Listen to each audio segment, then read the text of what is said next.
دعا دیتے ہوئے اگر کسی کو خبر دینی ہو تو اس میں انشاءاللہ کہنا جائز ہے۔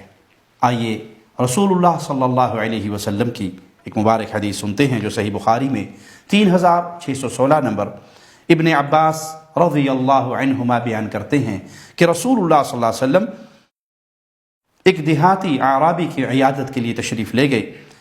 اللہ کے نبی صلی اللہ علیہ وسلم کی عادت مبارکہ تھی جب آپ کسی بیمار کی بیمار پرسی کے لیے جاتے تو اس طرح دعا کرتے، لا بأس طہور انشاءاللہ، کوئی حرج نہیں، یہ بیماری انشاءاللہ پاکیزگی کا باعث ہوگی۔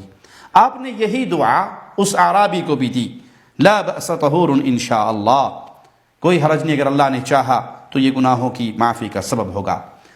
اس نے کہا آپ کہتے ہو یہ بیماری گناہوں کی معافی کا سبب بنے گا، پاک کر دے گی مجھے؟ ہرگز نہیں، یہ تو ایک سخت بخار ہے جو ایک بوڑھے کو اپنی لپیٹ میں لیے ہوئے ہے اور اسے قبر میں لے کر جائے گا۔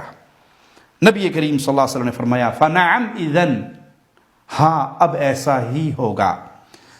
اما اذا ابیت فہی کما تقول وما قضى اللہ فہو کاہن۔ یہ معجم طبرانی کی روایت ہے اور اس میں ان الفاظ کا اضافہ ہے کہ آپ نے فرمایا اما اذا ابیت فہی کما تقول، ہاں اگر تو انکار ہی کرے گا تو پھر جیسا تو کہتا ہے ایسا ہی ہوگا۔ وما قضى اللہ فہو کائن، اللہ تعالیٰ نے تیرے بارے میں جو فیصلہ کر دیا ہے وہ فیصلہ ہو کر رہے گا۔ چنانچہ اگلے ہی دن وہ شخص مر گیا۔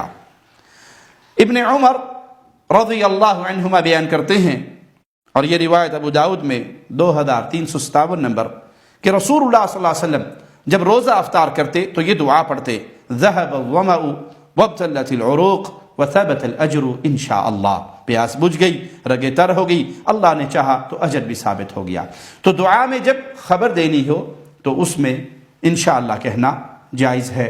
اللہ ہمیں پیارے نبی صلی اللہ علیہ وسلم کی پیاری سنتوں پہ عمل کرنے کی توفیق عطا فرمائے۔